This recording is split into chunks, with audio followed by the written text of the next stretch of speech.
सत्ता के शिखर पर वो कौन देश का गद्दार बैठा हुआ जो इस मामले से ध्यान भटकाना चाहता? क्या इस रणनीति का हिस्सा मोहन भागवत और उनके गुर्गे हैं कि इस षड्यंत्र के पीछे भी मोदी सरकार और अमित शाह से कम किसी का हाथ हो नहीं सकता है। एक तरफ सीमा पर हमारे देश जमीन पर कब्जा करके चीन झंडा फहरा रहा है और दूसरी तरफ हमारे देश की मां, बहन और बेटियों की वेबसाइट पर बोलियां लगवाई जा रही है। और आज मैं आपके साथ बात करूंगा कि देश की मुस्लिम समुदाय में जन्मी 100 से ज्यादा प्रतिष्ठित मां, बहन और बेटियों को वेबसाइट पर किस तरीके से नीलामी के लिए उनके फोटो को अपलोड किए गए।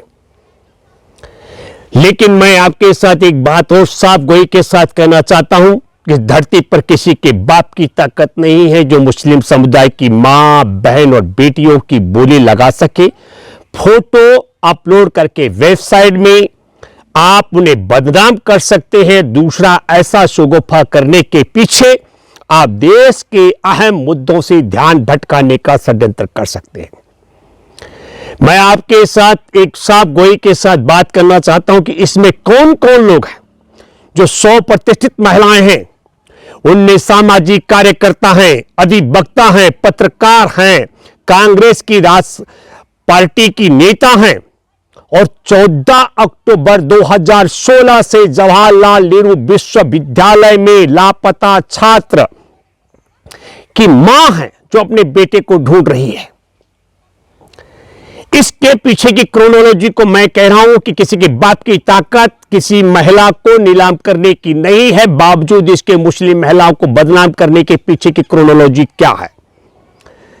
एक तरफ मैं बहुत साफ गोई के साथ आपको बताना चाहता हूं, एक तरफ चीनी सेना 31 दिसंबर 2021 को नए साल में गलवान घाटी में जहां कब्जा करके बैठी वहां अपना राष्ट्रीय झंडा फहराने की तैयारी कर रही थी और दूसरी तरफ चीनी सेना राष्ट्रीय झंडा अपना फहराएगी गलवान घाटी में। इससे ध्यान भटकाने के लिए दूसरी तरफ मुस्लिम समुदाय में देश की जो मां, बहन और बेटियां हैं उनके फोटो बुली बॉय वेबसाइट पर अपलोड करके उनकी बोली लगाने की तैयारी की जा रही थी ताकि चीनी सेना के द्वारा झंडा फहराने से ध्यान भटकाया जा सके। मैं मुंबई की पुलिस को बधाई देना चाहता हूं कि मुंबई की पुलिस ने इस मामले में इंजीनियरिंग के छात्र विशाल झा को गिरफ्तार किया 3 जनवरी को बेंगलोर से और उससे की गई पूछताछ के बाद उत्तराखंड से श्वेता सिंह और मयंक रावत को गिरफ्तार किया गया। यह कोई पहला मामला नहीं है कि यह पहली बार। मैं फिर कहना चाहता हूं इस क्रोनोलॉजी को आपको और हमको देशवासियों को समझना चाहिए और इस क्रोनोलॉजी को मुंबई की पुलिस को भी समझना चाहिए कि मुंबई के पुलिस की जांच न श्वेता सिंह, मयंक रावत और विशाल कुमार झा तक सीमित नहीं रहनी चाहिए। देश में वो कौन गद्दार है जो चीनी सेना के द्वारा हमारे गलवान घाटी में फहराए जाने वाले झंडे के ध्यान भटकाने का षड्यंत्र कर रहा है, वो कोई साधारण ताकत नहीं हो सकती है। इसलिए मैं महाराष्ट्र पुलिस से अपील करता हूं कि चीनी सेना का झंडा फहराने के मामले से ध्यान भटकाने के लिए देश की सामाजिक कार्यकर्ता, पत्रकार, वकील और नजीब की मां के फोटो अपलोड करने वाले वो देश के और करवाने वाला वो गिरोह कौन है जिसके इशारे पर, क्योंकि ये टाइमिंग का मामला है। एक तरफ गलवान घाटी में चीनी सैनिकों का झंडा फहराना और दूसरी तरफ भारत में वेबसाइट पर मुस्लिम महिलाओं की नीलामी के लिए उनके फोटो अपलोड कराने का मामला एक कोई सरल मामला नहीं है।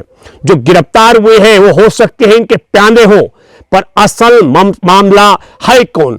सत्ता के शिखर पर वो कौन देश का गद्दार बैठा हुआ जिस मामले से ध्यान भटकाना चाहता है। इसके टाइमिंग को लेकर के भी, और तीसरी महत्वपूर्ण बात कि इतने बड़े अपराध के लिए जो सिख समुदाय के लोगों का नाम उजागर कराने की बात करता, सिखों को शामिल करने के उनके नाम पर यह सब घटिया का हरकत कर रहा था, वो कौन है जो हमारे देश में सिख और मुसलमानों के बीच में आपस में जहर घोलने का काम करवाना चाहता है? क्या इस रणनीति का हिस्सा मोहन भागवत और उनके गुर्गे हैं, या हमारे देश में रंगा और बिल्ला जो बैठे हुए हैं सत्ता के शिखर पर? इन दोनों में से कौन है? मेरे दोस्तों, यह कोई पहली बार नहीं हुआ। इससे पहले मैं एक और घटना आपको बताना चाहता हूं। जुलाई 2020 का जिक्र करना चाहता हूं। तब भी भारत की प्रतिष्ठित महिलाओं के फोटो वेबसाइट पर अपलोड किए गए थे और उसकी तारीख भी मैं आपको बताना चाहता हूं। 3 जुलाई को फ्रांस में भारत के साथ में जो 69,000 करोड़ रुपए का राफेल विमान सौदा हुआ था, उसमें जो भ्रष्टाचार और लाभ पहुंचाने का जो मामला था, इसकी न्यायिक जांच की शुरुआत हुई थी फ्रांस में। और जैसे ही यह समाचार भारत में आता है, तत्काल भारत की एक वेबसाइट में सुल्ली डील के नाम से मुस्लिम महिलाओं के फोटो उनकी बोली सहित अपलोड हो जाते हैं।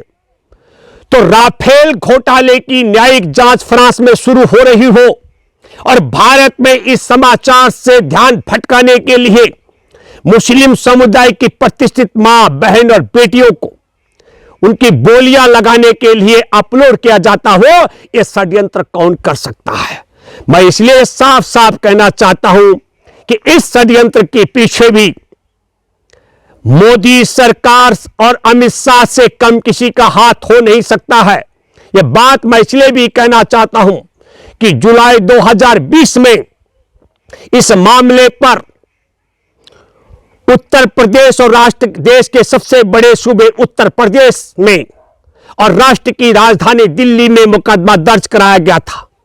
इसमें जो मुस्लिम समुदाय की बेटी पायलट भी हैं, उनकी तरफ से भी मुकदमा दर्ज कराया गया था। लेकिन उत्तर प्रदेश की पुलिस ने और राजधानी दिल्ली की पुलिस ने अभी तक किसी को गिरफ्तार नहीं किया। एडिटर गिल्ड्स ऑफ इंडिया ने भी मुस्लिम महिलाओं, पत्रकारों पर हुए इस हमले की निंदा की थी और सोशल मीडिया और डिजिटल प्लेटफॉर्म पर इस तरीके के इस्तेमाल कर महिला और पत्रकारों को डराने की भर्त्सना की गई थी। लेकिन राफेल घोटाले की जांच से ध्यान भटकाने के लिए षड्यंत्र किया गया। कौन हो सकता है वो ताकतवर व्यक्ति? वह नरेंद्र मोदी से कम हो नहीं सकता है। दूसरा मैं जिक्र करना चाहता हूं ध्यान भटकाने के लिए राफेल घोटाले से, 3 ही जुलाई को उत्तर प्रदेश के मुख्यमंत्री की कुर्सी से तीरथ सिंह रावत को हटाया गया और 3 ही सितंबर 2020 को पुष्कर सिंह धामी को उत्तराखंड का मुख्यमंत्री बनाने का फैसला सार्वजनिक किया गया, जिस पुष्कर सिंह धामी ने 14 अगस्त 2015 को भारत के नक्शे को सार्वजनिक किया था और भारत के नक्शे से लद्दाख को अलग कर दिया था। तो जिसने चीन के साथ वफादारी और देश के साथ गद्दारी की हो, ऐसे देश के गद्दार को मुख्यमंत्री बनाने का षड्यंत्र उस दिन इसलिए किया गया ताकि राफेल घोटाले की आंच से नरेंद्र मोदी को बचाया जा सके। राष्ट्र की राजधानी दिल्ली की पुलिस ने यदि और उत्तर प्रदेश की पुलिस ने जुलाई 2020 में दर्ज एफआईआर में कार्रवाई करके अपराधियों को गिरफ्तार कर दिया होता, तो आज 6 महीने बाद दोबारा से देश की मुस्लिम समुदाय में जन्मी मां, बहन, बेटियां, जो पत्रकार, पायलट और जो सामाजिक कार्यकर्ता से लेकर अधिवक्ता तक, उन सबके फोटो और नजीब की मां जो पिछले 5 साल से अपने लाल को ढूंढ रही है जवाहरलाल नेहरू विश्वविद्यालय में, जो अक्टूबर 2016 से लापता है, उनके फोटो नीलामी के लिए अपलोड नहीं हुए होते। मैं मुंबई पुलिस से अपील करता हूं कि मुंबई पुलिस राजधानी दिल्ली के जिस पुलिस थाने में एफआईआर दर्ज है, उत्तर प्रदेश के जिस थाने में एफआईआर दर्ज है, उस थाने में तैनात उन जिम्मेदार अधिकारियों को भी 100 आरोपी में बनाए जिन्होंने इस प्रकार के कितने घिनौनी और खतरनाक एफआईआर पर संज्ञान नहीं लिया है। मैं सुप्रीम कोर्ट में बैठे मुख्य न्यायाधीश आपसे अपील करता हूं, आप मुंबई पुलिस को छूट दें, प्रदान करें, जिससे मुंबई की पुलिस इस तय तक पहुंच सके। राफेल घोटाले के मामले में सुप्रीम कोर्ट की जब याचिका चल रही थी तो सुप्रीम कोर्ट की भूमिका जितनी भी निंदा की जाए से कम है, लेकिन न्यायिक जांच हो रही है फ्रांस में, और उस न्यायिक जांच की आंच उत्तर भारत में न आ सके, उससे बचाने के लिए मुस्लिम महिलाओं की फोटो वेबसाइट पर अपलोड करके उनकी बोलियां लगाने का षड्यंत्र कराने वाला गिरोह किसका है? सुप्रीम कोर्ट को यह छूट देनी चाहिए मुंबई पुलिस को, ताकि मुंबई पुलिस दिल्ली पुलिस से कड़ाई से पूछताछ कर सके, यूपी पुलिस से कड़ाई से पूछताछ कर सके कि एफआईआर दर्ज होने के बावजूद भी जांच और कार्रवाई क्यों नहीं की गई। मैं यह भी अपील करता हूं मुंबई की पुलिस से कि कड़ाई से पूछताछ होनी चाहिए मयंक रावत से, और कड़ाई से पूछताछ होनी चाहिए श्वेता सिंह से, और झा के साथ इतनी कड़ाई के साथ बातचीत हो, पूछताछ होनी चाहिए जिससे यह खुलासा हो सके विशाल झा से भी, इन तीनों से, कि किसके इशारे पर यह काम कर रहे थे। लेकिन मैं मेरे प्यारे देशवासियों आपसे फिर पुनः कहता हूं कि किसी के बाप की ताकत मुस्लिम समुदाय में जन्मी मां, बहन और बेटी को बोली लगाकर नीलाम करने की नहीं है, और यह मामला मुस्लिम समुदाय का नहीं है कि गलवान घाटी में तिरंगा फहराने के जगह चीन की सेना ने अपने राष्ट्र ध्वज को फहराया है। यह देश का अपमान है। हम सब लोग कहते हैं कि देश सुरक्षित हाथों में, देश इतने कायर हाथों में है कि सीमा पर चीन का कब्जा हो गया, चीन झंडा फहराता है, तो हमारे देश की बहु बेटियों के फोटोएं मुस्लिम समुदाय की वेबसाइट पर अपलोड करा करके उनको नीलामी के लिए परोसने की बात की जाती है, ताकि आप मुख्य मुद्दे से ध्यान भटका सके। यह मुस्लिम समुदाय का मामला नहीं, यह पूरे 140 करोड़ आबादी का मामला है। एक तरफ सीमा पर हमारे देश की जमीन पर कब्जा करके चीन झंडा फहरा रहा है, और दूसरी तरफ हमारे देश की मां, बहन और बेटियों की वेबसाइट पर बोलियां लगवाई जा रही है। एक तरफ राफेल घोटाले के लिए फ्रांस में जांच शुरू हो चुकी है, और दूसरी तरफ हमारे देश की मां, बहन और बेटियों की नीलामी के लिए उनके फोटो अपलोड करे जा रहे हैं।